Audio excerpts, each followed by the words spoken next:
A las 4:12 de la madrugada, justo más allá del patio de carga sur cerca de Podolsk, la oscuridad se abrió de golpe. Sin previo aviso, dos Su-25 SNM-3 rusos rugieron a menos de 500 pies de altura, desatando una tormenta de cohetes SWAT-13 directamente sobre un convoy de combustible ucraniano, alineado a lo largo de las oxidadas líneas férreas.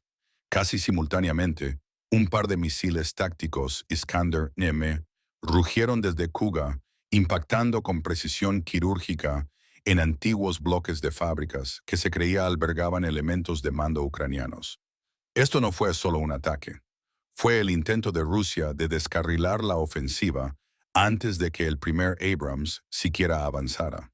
Y en segundos, la guerra comenzó no con una carga, sino con fuego desde el cielo. Antes de sumergirnos en esta batalla, déjanos saber desde dónde estás viendo en los comentarios. Y no olvides suscribirte para ser el primero en recibir las últimas actualizaciones de la guerra. El ataque ruso buscaba con el avance de Ucrania, pero en cambio encendió la mecha. Desde lo alto de las nubes, una formación de Fu-16 ucranianos irrumpió en el espacio de batalla, cortando el humo residual de las primeras explosiones. Sus sensores a bordo se fijaron en las firmas electrónicas de los radares rusos SRA-300 y Baum-M2, posicionados a lo largo de la circunvalación de Podolsk. Momentos después, pares de misiles AGM-88 HARM se desprendieron de sus alas dirigiéndose hacia los emisores a más de 1,200 millas por hora. Uno por uno, los platos de radar desaparecieron en columnas de llamas naranjas, cegando a los artilleros rusos que tuvieron segundos para reaccionar. Abajo, los tanques de batalla principales Challenger 2 avanzaron en formación cerrada. Sus cañones de 120 milímetros apuntaron hacia el horizonte humeante. Detrás de ellos rodaban vehículos de combate de infantería que transportaban equipos de asalto armados con lanzacohetes End-Laws y Javelins, avanzando por callejones industriales en ruinas. En el cielo, una batería de defensa aérea Irisotti proporcionaba un domo protector listo para interceptar cualquier contraataque de los aviones rusos restantes. Todo el frente ucraniano se movía como una máquina blindada. Infantería y apoyo aéreo se fusionaron en un solo ritmo.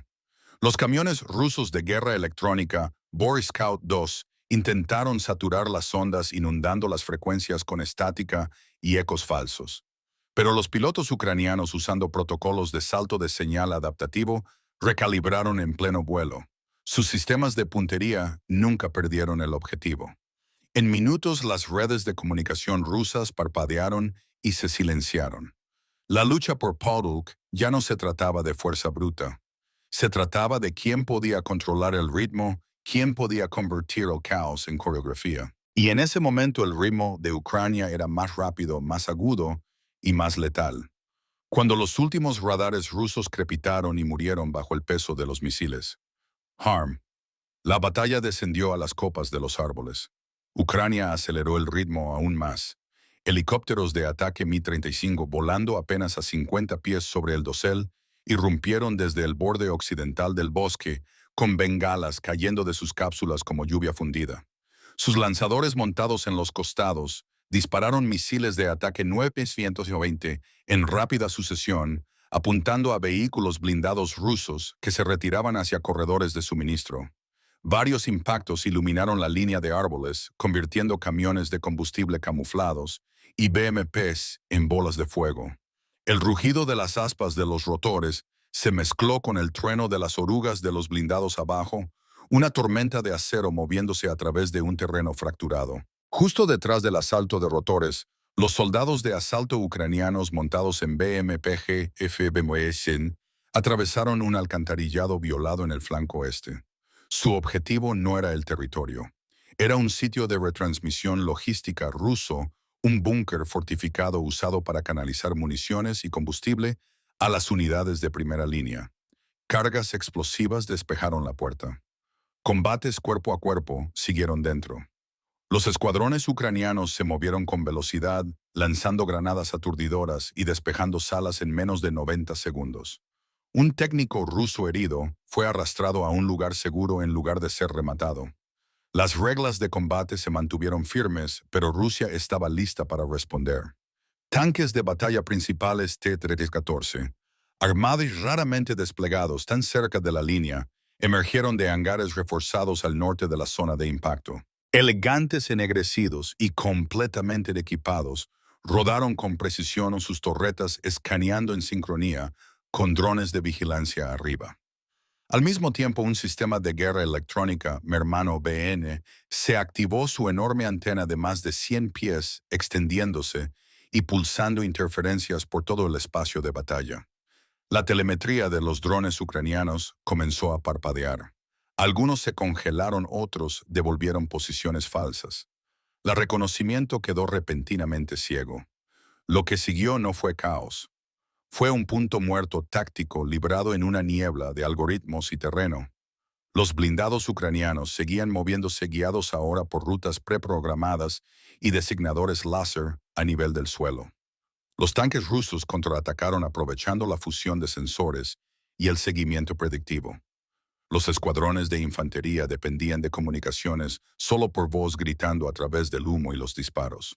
En este brutal partido de ajedrez sin datos claros, no había líneas definidas, solo círculos superpuestos de alcance, ruido y fuego. Ningún bando controlaba el campo, pero ambos se negaban a cederlo. La lucha ya no pertenecía únicamente a los soldados o las máquinas. Pertenecía a la señal, el engaño y el silencio. Mientras ambos lados luchaban por el dominio táctico a través de la bruma, y el fuego, Ucrania escaló la batalla a una nueva dimensión, la fase de niebla digital. Al darse cuenta de que el sistema Mermano BN ruso había cegado gran parte de su reconocimiento por drones en tiempo real, las fuerzas ucranianas respondieron, no retrocediendo sino engañando. Un misil Neptune RA-360, modificado desprovisto de su ojiva y equipado con un amplificador de señal, fue lanzado como señuelo a través del arco sur. Volando bajo y errático, imitó el perfil de un ataque real, engañando a una batería cercana, Panzer S-1, para que disparara 2 misiles interceptores. El cebo funcionó. Ambos Panzer iluminaron las ondas, revelando las ubicaciones de sus radares y creando un camino despejado en la niebla electromagnética. Segundos después, un trío de misiles de crucero Storm Shadow irrumpió desde el noroeste, volando a solo 300 pies del suelo, siguiendo el terreno para permanecer ocultos. Sus objetivos eran endurecidos, una cadena de depósitos de combustible y almacenes de municiones rusos escondidos dentro de antiguos patios ferroviarios. Los ataques aterrizaron con brutal eficiencia, detonando búnkeres subterráneos e iluminando el horizonte con ondas de presión que estremecieron ambos frentes. Las reservas de combustible destinadas a alimentar batallones armados durante 3 días se consumieron en 1 minuto. Intentando mantener la línea sur que se desmoronaba, Rusia desplegó UGVs, NARCTA, unidades terrestres de control remoto, con orugas armadas con ametralladoras de 7.62 mm y lanzagranadas. Respaldados por operadores posicionados en refugios cercanos, avanzaron a través de muros rotos y carreteras craterizadas, proporcionando fuego de supresión sobre los escuadrones ucranianos, que avanzaban pero eran demasiado pocos y estaban demasiado expuestos. Los observadores de artillería ucranianos, usando mapas de terreno, precargados y coordenadas GPS, confirmadas por voz, transmitieron misiones de fuego a cañones autopropulsados de 155 metros estacionados justo fuera del anillo urbano. Los proyectiles llovieron con agrupaciones precisas, cubriendo intersecciones donde se agrupaban los NARCTAs. Al mismo tiempo, los equipos de fuego de infantería ucraniana, que avanzaban en vigilancia, flanquearon los UGV sobrevivientes y los eliminaron con granadas de rifle y RPGs disparados desde el hombro. Para entonces ningún bando tenía una visión clara. Los drones estaban bloqueados. Los mapas estaban desactualizados. Los canales de radio se rompían en estática o emitían coordenadas falsas. Pero dentro de esa bruma, Ucrania seguía presionando no por claridad, sino por cálculo. En esta fase de la guerra, la victoria no pertenecía a quien veía más, sino a quien podía golpear sin ver. La destrucción de los búnkeres y patios de combustible rusos desencadenó una reacción en cadena no solo en las líneas de suministro, sino en la urgencia. Con el flanco sur tambaleándose, Ucrania cambió de táctica, nuevamente trayendo todo el peso de su artillería a la acción. Obuses autopropulsados de 155 metros operando desde una posición oculta, detrás de la cobertura de árboles, abrieron fuego con un ritmo implacable. Cada salva aterrizaba con precisión abrasadora, no buscando destruir sino suprimir para inmovilizar a las unidades rusas el tiempo suficiente para que comenzara la siguiente brecha. La respuesta fue rápida. Rusia desplegó plataformas MLRS montadas en vehículos, algunas escondidas en corredores de drenaje y detrás de pasos elevados ferroviarios. Sus pods de cohetes se iluminaron en oleadas enviando barriles estilo Grad a más de una milla hacia las zonas de preparación ucranianas. Varios impactos destrozaron trincheras poco profundas y dispersaron formaciones de infantería. El intercambio fue brutal. Los árboles se convirtieron en astillas. El pavimento se fracturó. Los incendios rugían a lo largo de ambos flancos. Pero este fue el momento para el que Ucrania se había preparado. Bajo la cobertura del duelo de artillería, los equipos de asalto de infantería avanzaron a través de un corredor industrial fragmentado. Operando en unidades de 4 hombres, se movían de edificio en edificio, usando humo y escombros como ocultamiento natural. Su objetivo, un depósito de municiones ruso secundario que se creía ligeramente tripulado tras los ataques anteriores. Se colocaron cargas de ruptura no explosivos estándares, sino unidades termobáricas portátiles diseñadas para crear sobrepresión en espacios cerrados. La explosión no solo destruyó, aspiró el oxígeno desorientando a los defensores antes de que el equipo de asalto irrumpiera. Dentro, oficiales rusos aturdidos dejaron caer sus armas y se rindieron. Entre ellos un capitán de logística que llevaba datos de inventario encriptados y rutas de suministro de combustible, una mina de oro para futuros ataques. Las líneas no solo se movían ahora, se estaban doblando centímetro a centímetro, nodo por nodo. Y Ucrania no estaba persiguiendo terreno. Estaba aislando funciones, cortando la columna vertebral bajo el acero. La captura del depósito de municiones dio a Ucrania más que un punto de apoyo. Les dio un hilo del que tirar. Pero Rusia no había terminado. Mientras las fuerzas ucranianas se preparaban para avanzar más profundamente en el corredor de Podolsk, un nuevo elemento emergió en el campo. Desde el perímetro norte, UGVs de combate rusos bajos con orugas y blindados salieron en formación escoltados por lo que parecían ser camiones civiles de comunicaciones. En realidad, esos camiones llevaban matrices de guerra electrónica móvil, enmascaradas bajo lonas y unidades de refrigeración. Su propósito, cegar los feeds de drones entrantes, interferir los enlaces de puntería de artillería y desbaratar la telemetría en tiempo real. El avance se detuvo. Las pantallas de mando ucranianas parpadearon con distorsión. Los feeds de drones desaparecieron a mitad de órbita, pero Ucrania se adaptó no igualando la fuerza bruta, sino desplegando herramientas de precisión propias. Perros robot de reconocimiento de apenas 2 pies de altura y equipados con cámaras estabilizadas fueron liberados desde transportes blindados de personal en el borde del distrito. Se arrastraron a través de muros colapsados y desagües pluviales, transmitiendo feeds térmicos en vivo directamente a los equipos de artillería ucraniana, aún operando más allá de la cresta.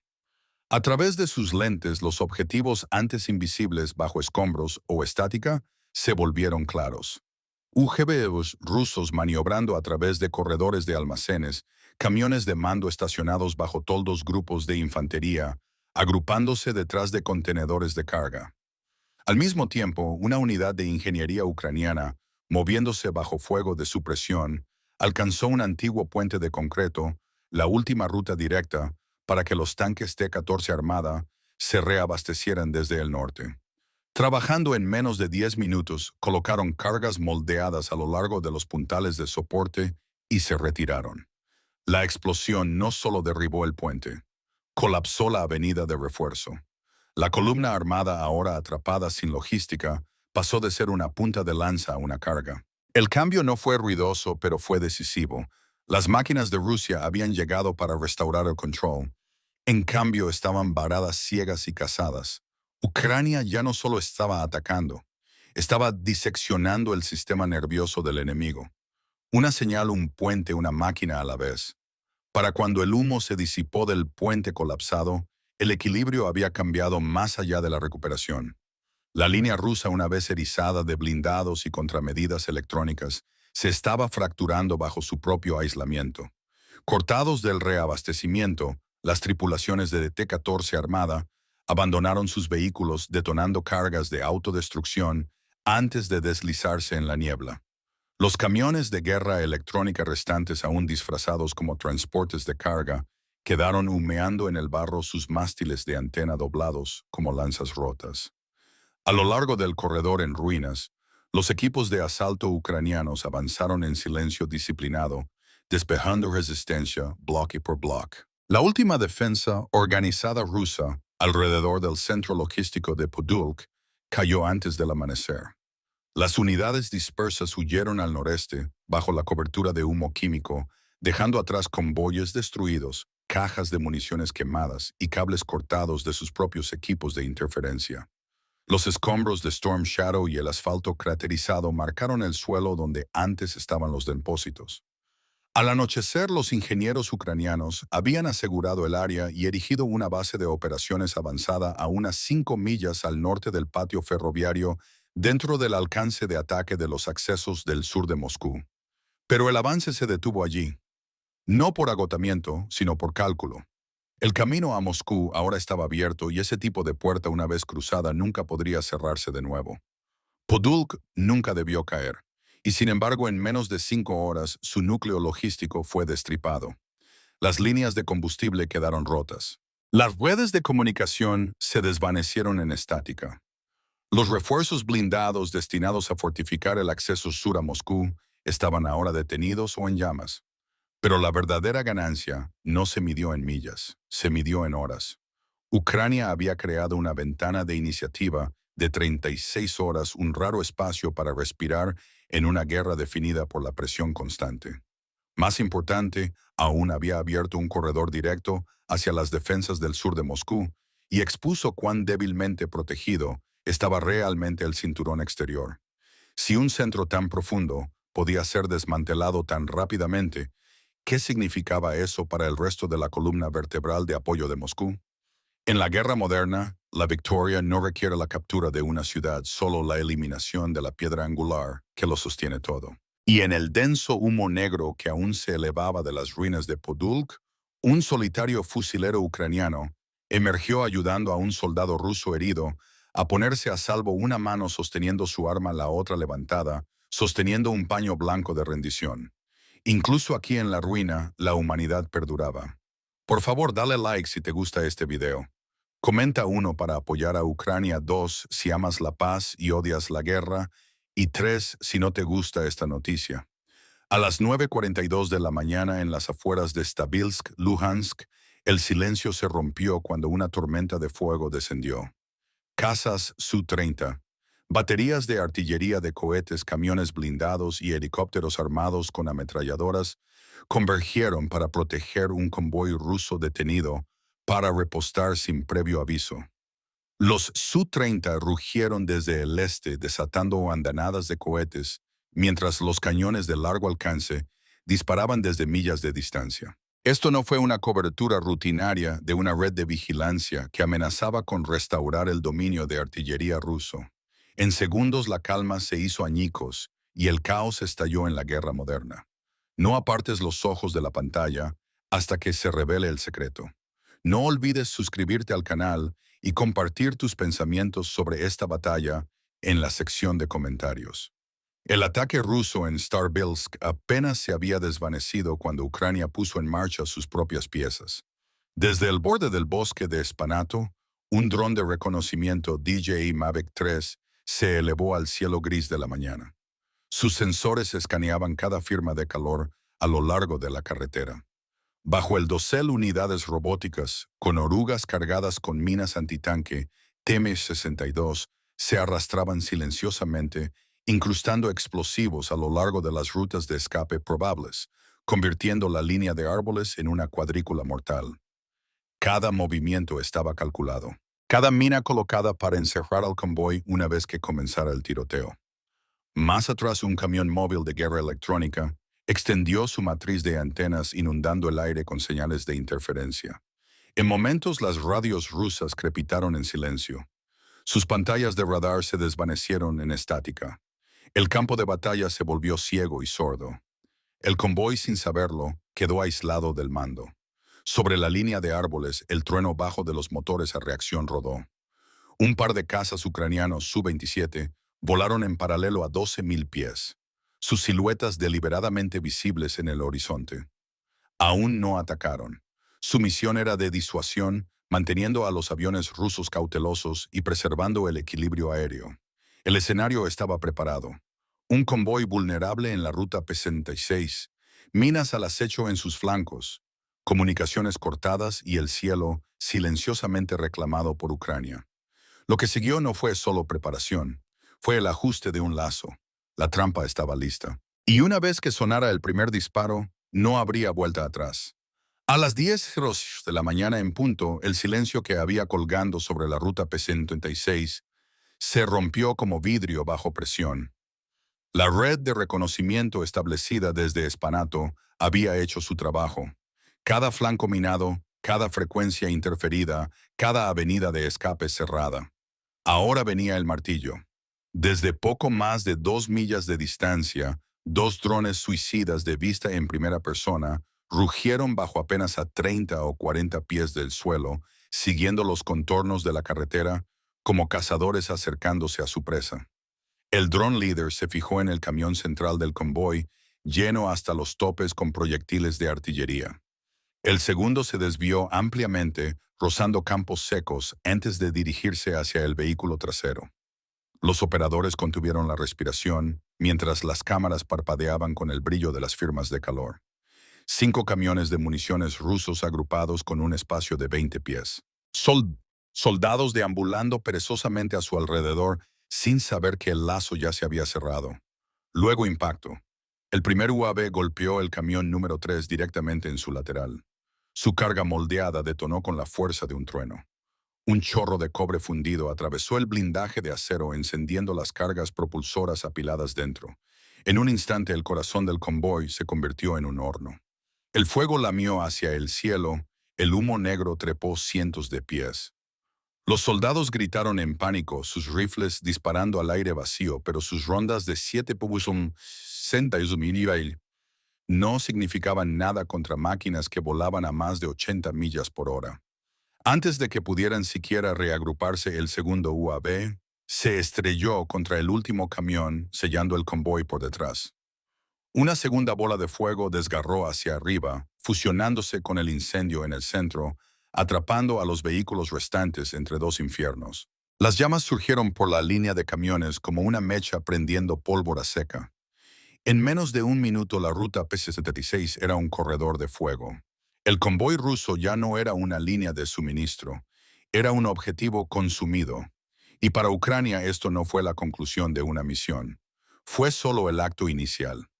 Las llamas gemelas en la ruta P-76 aún trepaban hacia el cielo cuando Rusia se apresuró a salvar el control.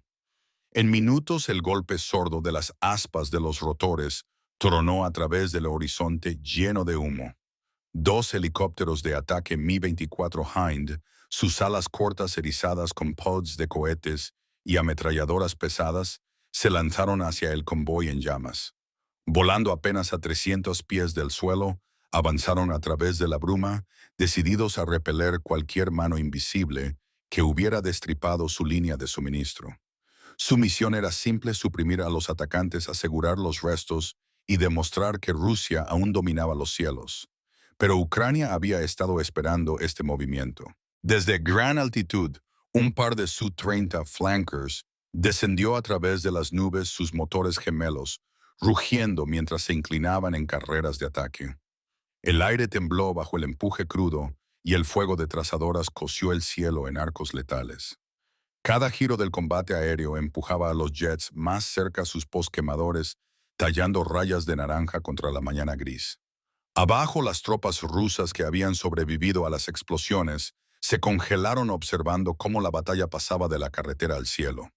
Un Mi-24 giró a la izquierda, desatando una ráfaga de cohetes no guiados hacia la línea de árboles, las detonaciones destrozando el suelo donde las unidades de reconocimiento ucranianas habían estado minutos antes.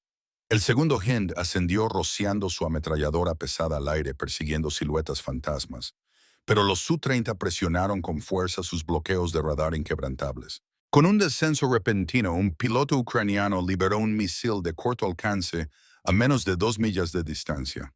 El Hind disparó bengalas desesperadamente, pero el misil encontró su hogar. En un destello, el helicóptero explotó, su cola se rompió cayendo en un campo de trigo. El impacto talló una bola de fuego que floreció junto al incendio del convoy ya furioso, duplicando el infierno, ahora visible por millas. Para los rusos el refuerzo se convirtió en otra catástrofe. Para Ucrania los cielos sobre Starobilsk ya no estaban en disputa, estaban reclamados. Los restos del Mi-24 aún ardían en el campo de trigo cuando el trueno de los motores rodó desde la línea de árboles. Desde el humo los tanques ucranianos T-84 avanzaron sus torretas girando con precisión mientras los vehículos de combate de infantería se desplegaban a su lado. Montados encima, escuadrones de infantería mecanizada desmontaron en cobertura. Rifles listos. El campo de batalla que había comenzado en los cielos ahora se desplazaba firmemente al suelo. El plan de Ucrania se desplegó con disciplina practicada. Robots de colocación de minas con orugas y bajos se arrastraban por la carretera bloqueando las rutas de escape del convoy con minas antitanque TM-62. Su lento avance mecánico convirtió cada salida posible en una trampa mortal. Junto a ellos, perros de trabajo militar y manejadores barrieron las afueras entrenados para desalojar a los sobrevivientes rusos escondidos entre zanjas y ruinas. Cada movimiento apretaba el cordón. Pero Rusia no estaba ociosa. Desde baterías atrincheradas a 10 o 12 millas de distancia, la artillería pesada abrió fuego.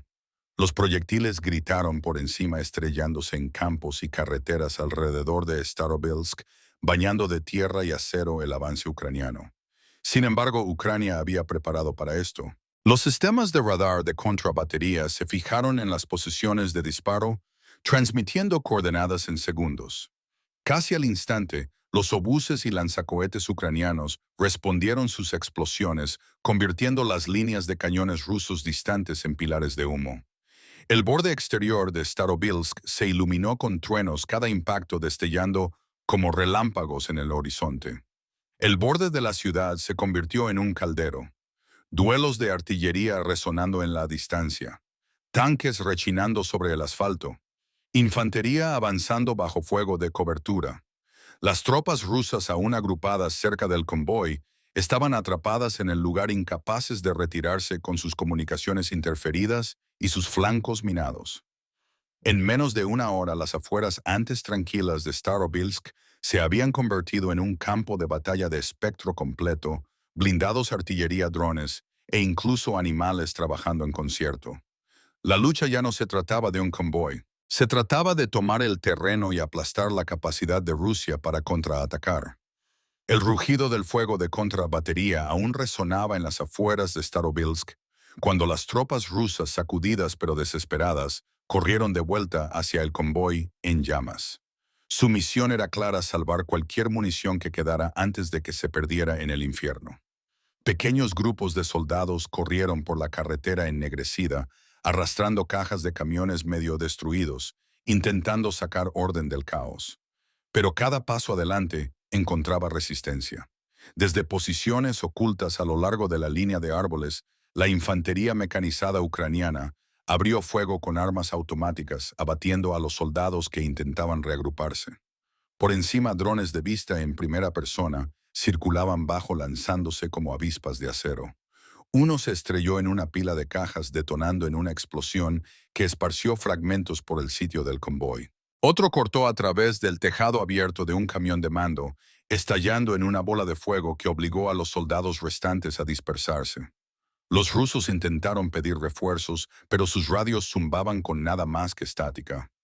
Un vehículo de guerra electrónica ucraniano, estacionado a menos de 1 milla de distancia, había extendido su mástil de antena, inundando el espectro con señales de interferencia.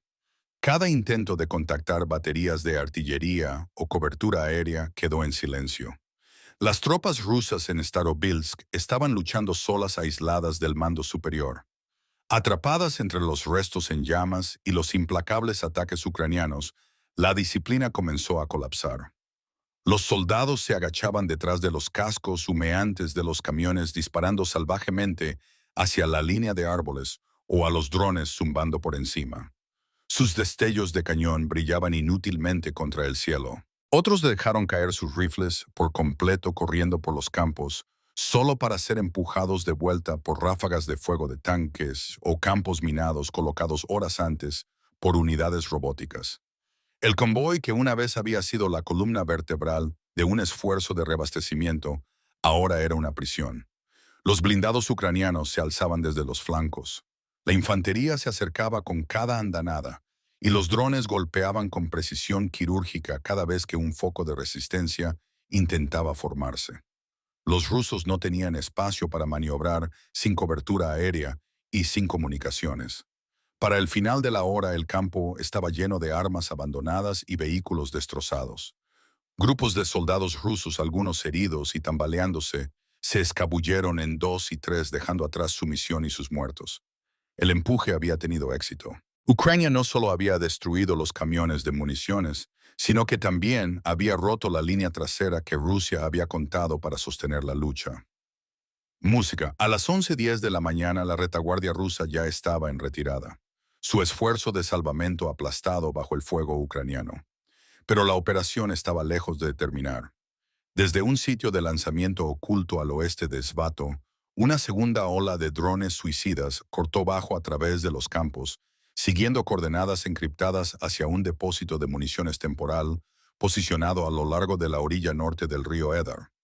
El sitio, apilado con cajas de cohetes y proyectiles de artillería, estaba destinado a alimentar el convoy que ahora yacía destruido en la ruta Pese Música. Los drones golpearon casi simultáneamente. Uno atravesó el tejado del depósito, la carga moldeada encendiendo su núcleo volátil. La explosión desgarró hacia afuera en un destello cegador, y en segundos las llamas se fusionaron con el infierno imponente, aún rugiendo desde el convoy.